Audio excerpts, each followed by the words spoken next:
Alex Edelman, welcome to Bullseye. I'm so happy to have you on the show. I'm so psyched to be here. This is so cool. Can I tell you something? I was looking at your bio and Wikipedia page. Mm-hmm. I do a lot of research for the show. Okay, yeah, so excited. And I noticed that you, a man who is one of the stars of the new spinoff of one of the most successful television comedies of all time, who also had his own one-man show on Broadway, are the least successful person in your immediate family. Yes, that's 1,000% true. How is that humanly possible? My father is a really wonderful and esteemed cardiologist. Uh-huh. And in that sense, I'm sort of a Nepo baby, given that I have a heart myself. Uh-huh. But yeah, you know, not everyone's born with one, but my dad's he develops drug-eluting stents.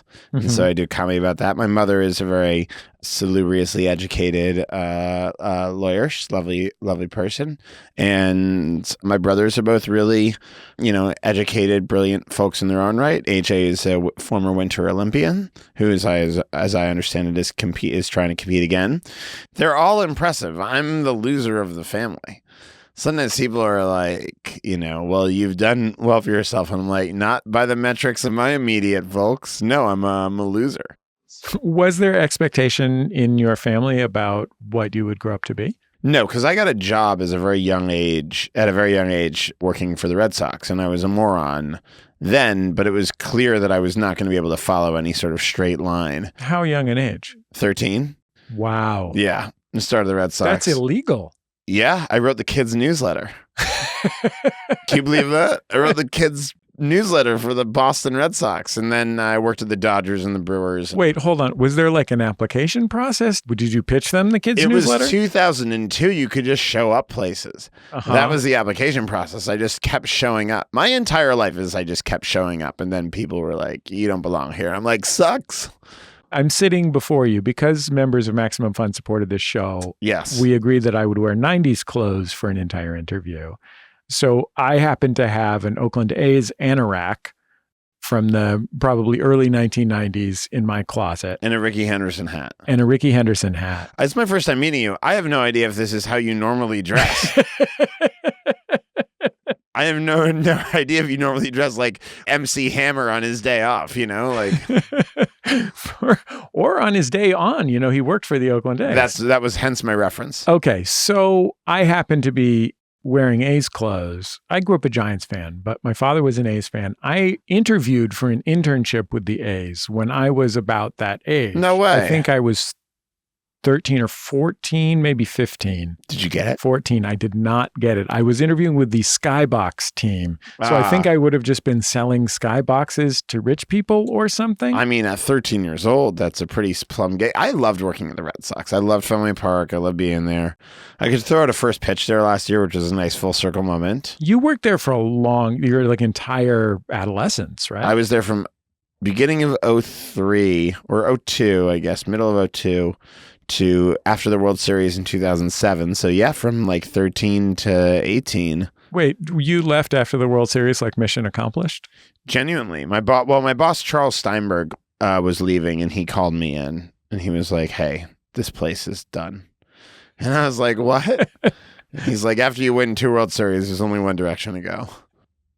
Do you think that winning World Series led the Red Sox fandom to curdle in some way? It robbed us of narrative. Uh-huh. How's that? Okay. So when I was a child, mm-hmm. I had a double cassette tape of an episode of the public radio show Selected Shorts. It was an episode about baseball that my mom had heard and ordered for me from the, all for a recording of this episode. Who was on it? So it was hosted by Roger Angel and Bart Giamatti. Of course. And I don't remember which one of them said it, but one of them said to the other, "The Red Sox will run like a scarlet thread through this evening's proceedings." And then the other said, "And if it is a scarlet thread, it will doubtless snap." And I think there is a certain sort of victimhood that was presumed in Red Sox fandom. Yeah, the Sisyphusian nature of being a Red Sox fan. Right. And then you win a bunch of World Series in a row. I mean, in a space of whatever it is, 8 years or whatever. I think they might be the most successful 21st century team. I could be wrong there, but let's see. It's 2013, 2018, 2004, 2007. I don't know that anyone else has had 4 World Series championships in, this century. And, I was present for all of them. In part, I was in Colorado with other employees for the World Series in 2007. I was studying in rabbinical school in Israel, in Jerusalem in 2007. And my boss, when he was told I was going, said, fine, but he'll fly back for the World Series. You were already doing stand-up when you were in yeshiva in Jerusalem, Israel, right? Yeah, that's right. How long had you been doing stand-up at that point? Been going to open mics here and there, but Israel's sort of where I've hit the ground running a little. And that's a very unusual stand-up background, yeah. Yeah. For everyone except for Yitzhak Rabin, stand-up is not really something, and even he probably regretted it at some point. But I'll get into stand-up once I hit yeshiva. In Israel. Once I hit you. Look, I was watching a lot of brilliant comedians growing up in Boston, and some of them are still great comics today. Joe List, Mike Kaplan, Shane Moss, Joe Wong, who's become an international star in China as well. Bill Burr, Patrice O'Neill, they were all sort of around, but already ascended when I was there. And that was also the home of what became the New York alternative scene. Your Eugene Mermans and David Crosses and guys I worshipped. Jonathan Katz. Of course, guys I looked up to hugely, guys who would come home. Stephen Wright. I would do some of my first open mics. Stephen Wright was there. But I was in Israel. It was also great because, this is Jerusalem in 2008, and obviously it would be the understatement of all time to say the region goes through ups and downs, but in terms of a time to be there, I was meeting Palestinians. I was meeting Arabs, Christians, obviously Jews of many different stripes. There were a couple of Palestinian comics who performed there. I remember 2 in particular, Ray Hanania and Sharif Hedayat, and they both were hysterical, and it was... And, there were a couple of nights that one of those comics convinced me to go over to this thing called the American Colony Hotel, which was in East Jerusalem, which is a place that most Jewish tourists don't get to for safety reasons, depending on the time period. And I just remember sitting in the American Colony and hearing mostly Arabic and different Scandinavian languages and being like, man, one of the horrors of what's happening now is that it's a really beautiful region with lots of different peoples who live there, and most of the folks who live there kind of just go about their day being part of a tapestry of many, many, many different types of people. And so weirdly, it's where I sort of met the world, so to speak. You meet you learn about different cultures in one short space. So I'm really glad I had that time in Israel, and that comedy club was so cool. Even within the Jewish community, you're talking about Jews from all kinds of backgrounds. Oh, of course.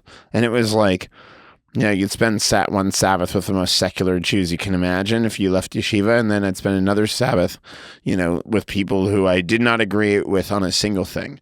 And also, it's given me a sort of hard-won understanding of hard-won relative to, the American perspective, not hard-won relative to the perspective of people who live there. But, I learned a lot about the way the world works, and I learned a lot about, bias and prejudice and all the other stuff that's good to address in stand-up comedy, Were you doing stand-up in English?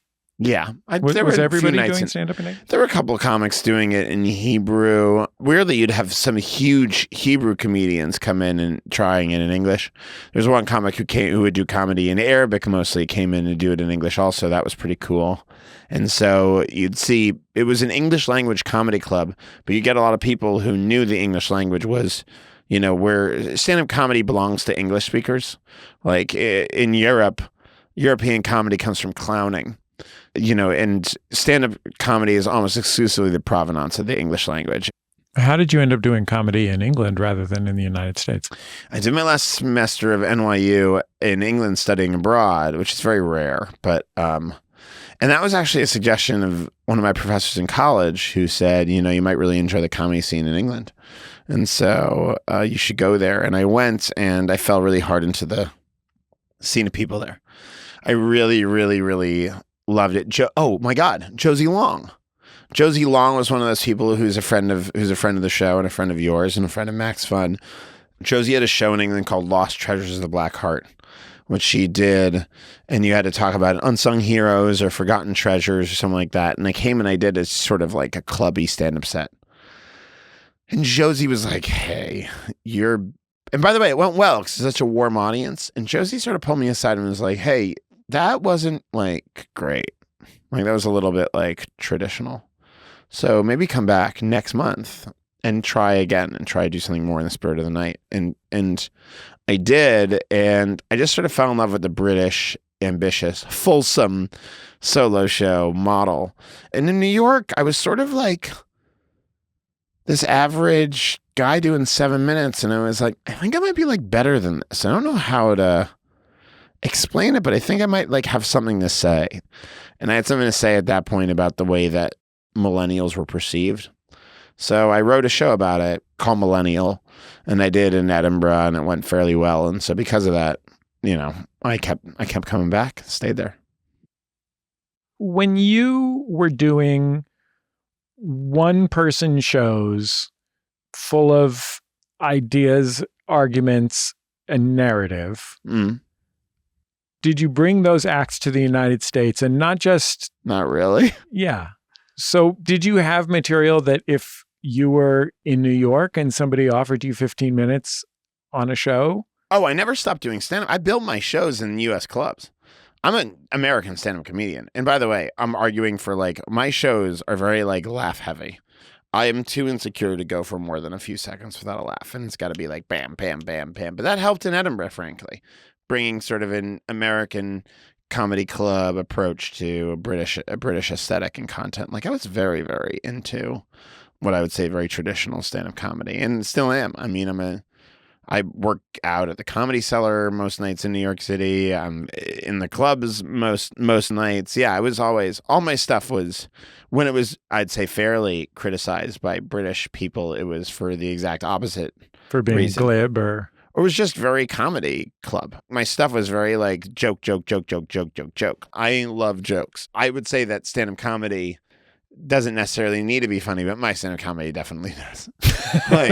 So yeah, but I didn't invest in bringing Millennial or my second show, Everything Handed to You, to the States. See, the only reason Just For Us wound up in the States was because Mike Birbiglia told me it was a good idea and decided to finance it. Without Mike Birbiglia, I would be toiling away on, Mike Birbiglia gave me pretty much everything. I owe him hugely. That show is about your Judaism and your understanding, basically, of how you fit into America. That's a really good estimation of it. Thank you.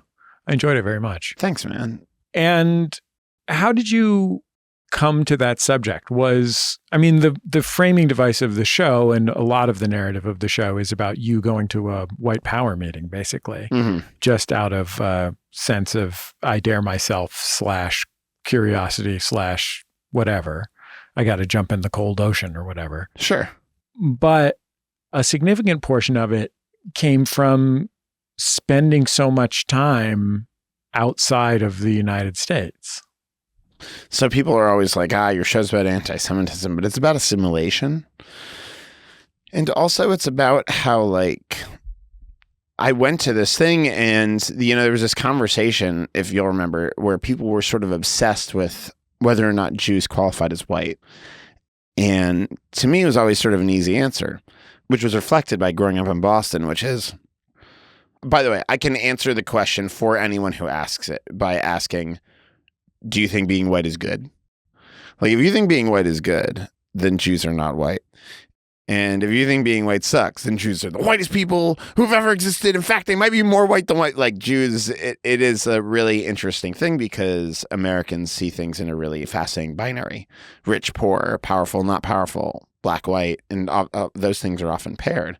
And so in 2016, 17, 18, 19, I was like watching this argument play out and thought there was something to say, which was that Jews are both white and not, because whiteness is in the eye of the beholder, and Jews are subject to some white privileges, and by the way, have earned enmity from different communities of color in the past for opting into whiteness. Some of those people, James Baldwin wrote a popular essay about it. You know, my comedy kind of lives in gray areas where you can like, so the joke is that I'm white enough to get into this meeting, but I'm not white enough to be accepted by the people in this meeting, which felt to me like a really good distillation of the issue. And so I wrote the show sort of exploring this and then really turbocharged it after I went to an event, a sort of Jewish event where this argument broke out. And I was like, oh, I need to rewrite the show to be more like focused on this. And then my director, Adam Brace, and Mike Birbiglia encouraged sort of honing down on that point, and that's how it got to where it was going. But yeah, it's to me, the whole show is about this assimilation issue, and it's proved really universal because everyone wonders about their position.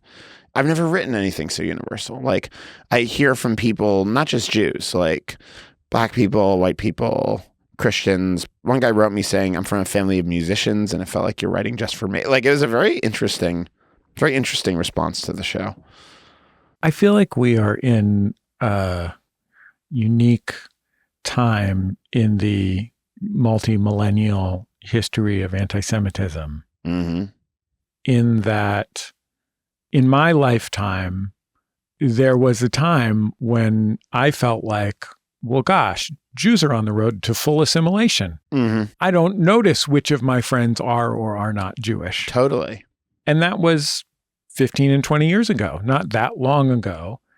And anti-Semitism in the United States, it's back, baby, is back big time. And it is back in very unusual ways in that in the United States, it is largely driven by classic white supremacy, but much of the discourse around it is currently driven by what's going on in the Middle East.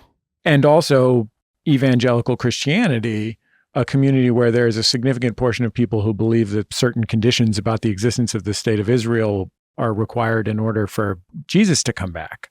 And like those people are constantly talking about anti-Semitism as a way to, you know, use it as a cudgel against the left, essentially. Yes. And also because of their ideas about what it takes for Jesus to come back. Sure. There's also a very real and like palpable change in classic white power anti-Semitism. Yeah. And then there is a movement on the left that is like trying to grapple with the fact that the left, especially the movement left, has always been over-indexed for Jews. Like Jews have always shown up in the movement left, but also the defining issue there now, other than perhaps the president, is the war between Israel and Palestine. Yeah. I mean, like, the truth is, I was always an anti-Semitism minimalist. Maybe I should say the Israeli war in Palestine. Sure. Whatever you want to choose. But like, there's, truthfully, I find myself like totally swamped by this because I see lots of bad faith accusations of anti-Semitism. I see very real anti-Semitism excused by political gripes. I see very little empathy for people on all sides. I see friends that I used to be close with who, to some friends, I'm like in Hamas, and to other friends, I'm like Netanyahu. And I'm like, can you guys talk to each other so there's somewhere to go for dinner? You know, like it's a very, it's very tricky. And by the way, people are like, friends of mine are like, what are you going to do if people ask you about Israel and Palestine? And I was like, I'm not afraid to talk about it. I'm afraid to talk about it for 30 seconds. I'm happy to talk about it for like an hour and a half. Because when you live there, here's the reality. No one is going anywhere. There are Israelis there. There are Palestinians there. They need dignity and sovereignty. Obviously, the toll on the Palestinian side is monumentally, it should go without saying. But the truth is, like, a big issue in terms of how Jews are regarded is that they're not monolithic. which means that looking at them through a post-colonialist lens won't work. Looking at them through a Western lens won't work. Looking at them through a lens of white-black won't work. Looking at them through a lens of like Zionist, anti-Zionist won't work. Like Jews are so different and varied in their identities and their political views. And because of that, it makes it really hard to grapple with those issues with precision. And most people don't take the time to be precise. And because of that, you wind up with anti-Semitism from all sides. And so like, I think that's what's happening now in the United States. For the first time in my life, it's a really scary time for Jews, like in any real way, like terrifying time to express any sort of opinion. I have big respect for people with, you know, with certainty on either side, because I certainly don't have it. And it's hard to know what the right balance of idealism and pragmatism is. So like, I mean, really, really awful. And I'm glued to the news like every day. All I do is like scroll and check and read. It's a disaster. I have a question for you about the paper. Please. So on the paper, story about a local newspaper in Toledo, Ohio. Sure. Very small office. There's no reporters. Basically, everybody is just running wire reports and moving them around on computer screens. Sure. Your character in the episodes that I watched, the first few episodes, just being introduced, essentially. And one of the first things that is said about your character is that he's very religious in the pilot. Oh, I forgot that. Meaning we don't use birth control. I have a lot of kids on the show. Ah. I have a lot of children. I'm a dad. I'm very, very much a dad. And we were writing it. We thought it was really funny and fun. My character is kind of an idiot. I'd say, well, that's not fair. His EQ is very high and his IQ is very like, whoa. And the reason for that is one of the other writers and actors on the show is this really hysterical actor named Bemisoli Kumelu, really talented writer as well. And Bemi was developing her character, and her character is very like sardonic and over it and like couldn't care less about actually a really different person from who Bemi is. And we sit right next to each other. And so I thought, what would be the most annoying type of character for that person to sit next to would be kind of like a really sweet, blithe, enthusiastic simpleton, which is pretty close to the person that I am, actually. And so we wrote this character that was a guy who's like just so enthusiastic and such a normie dad, and like to sit next to this like cool girl is like, oh God, she's like the queen of the office, can't be bothered. And I'm just like really fun and psyched and just kind of a big kid. So that was my guy. I, many years ago, interviewed Jenna Fisher, who was one of the stars of The Office. Of course. She's now best known as the world's most popular podcaster, parentheses, not evil category. Yes. They visited, and that was pretty cool. Oh, that's very cool. So this is a vivid memory for me because I was still doing this show out of my apartment. The Office was brand new, but was becoming a hit. She was kind enough to come and do an interview. Mm-hmm. So gracious. The loveliest person on earth.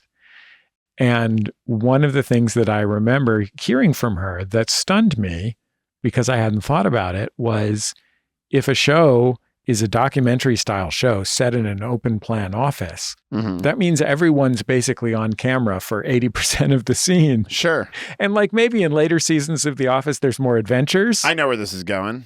But everybody just has to actually sit there.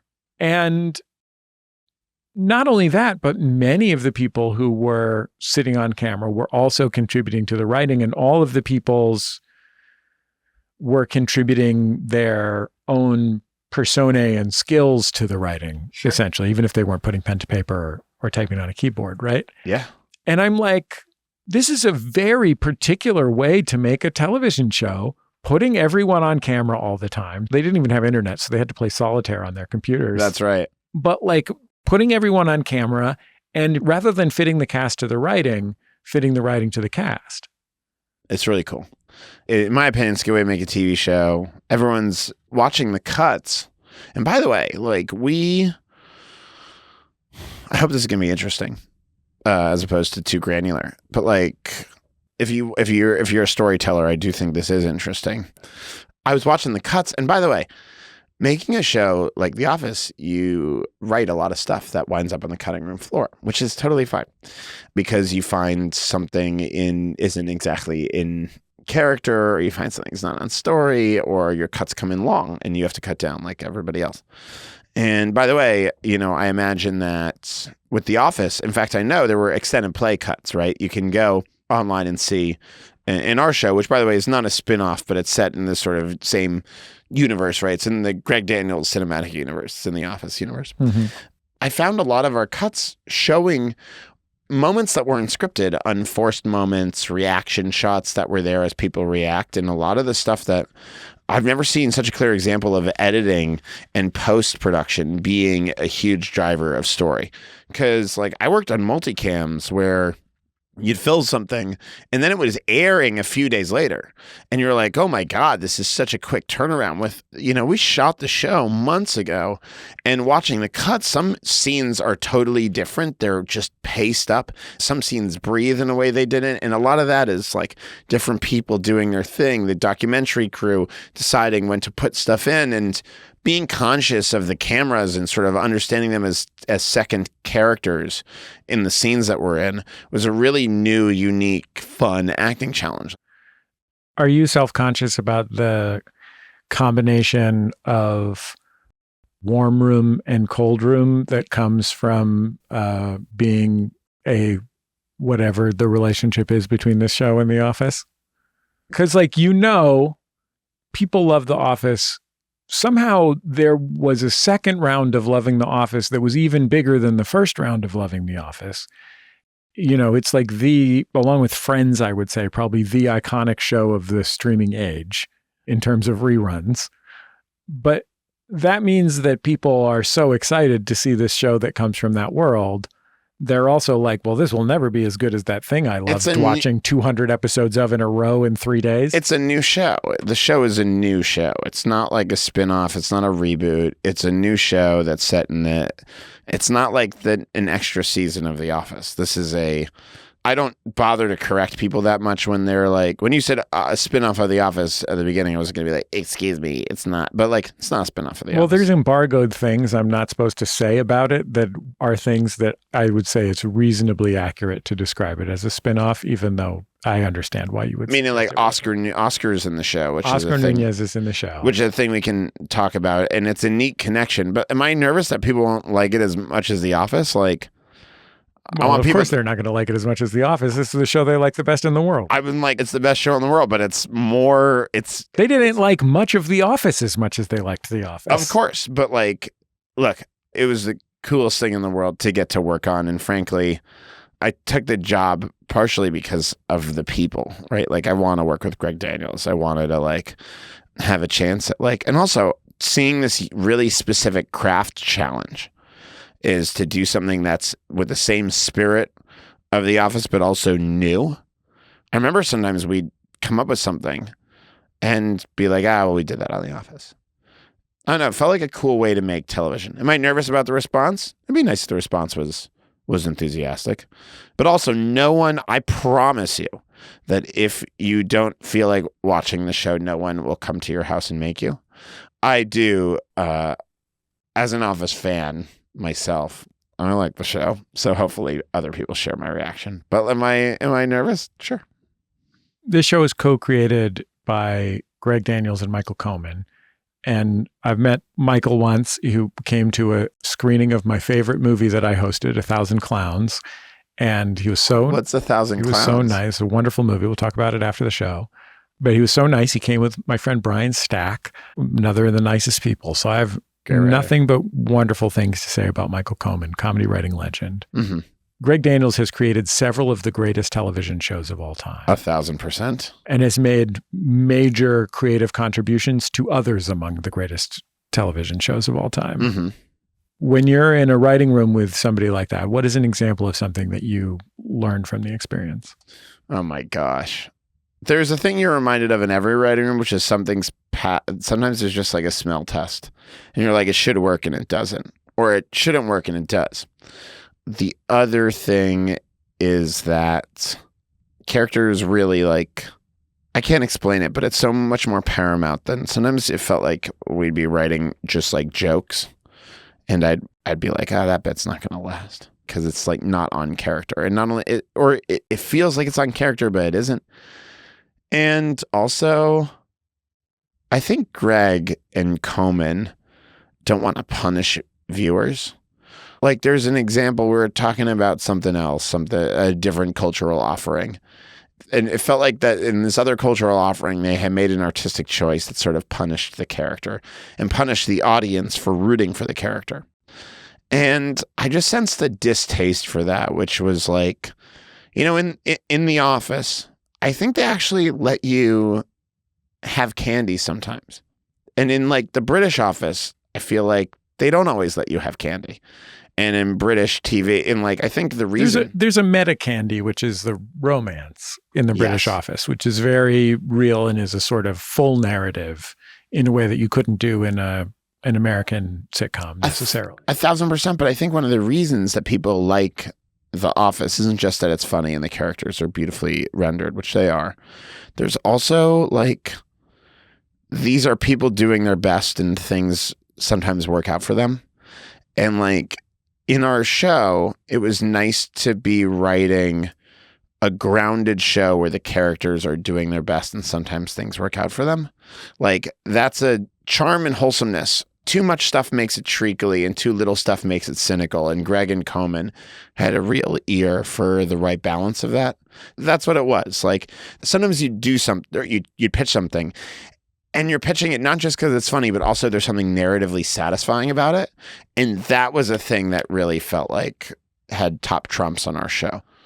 I mean, when I think of what's the difference between the wonderful Beavis and Butthead and King of the Hill, one of my favorite television shows of all time, it is that there is no less darkness or intensity to King of the Hill, but it ultimately is driven by heart and feelings above all else. And that's, you could say the same thing even about The Simpsons, right? That this is a show that is jam-packed with the most ridiculous jokes that could ever exist. And ultimately, it always gets back to character and feelings. I think we watch TV particularly for depth of feeling with other people. I think especially now you're like, well, why is The Office so popular now? Because the depth of feeling on that show, love, embarrassment, loathing, care, it's so strong and primary in that show, which isn't to say it's not primary in others, but I think we're like living in a time where like we're being offered too much dystopia.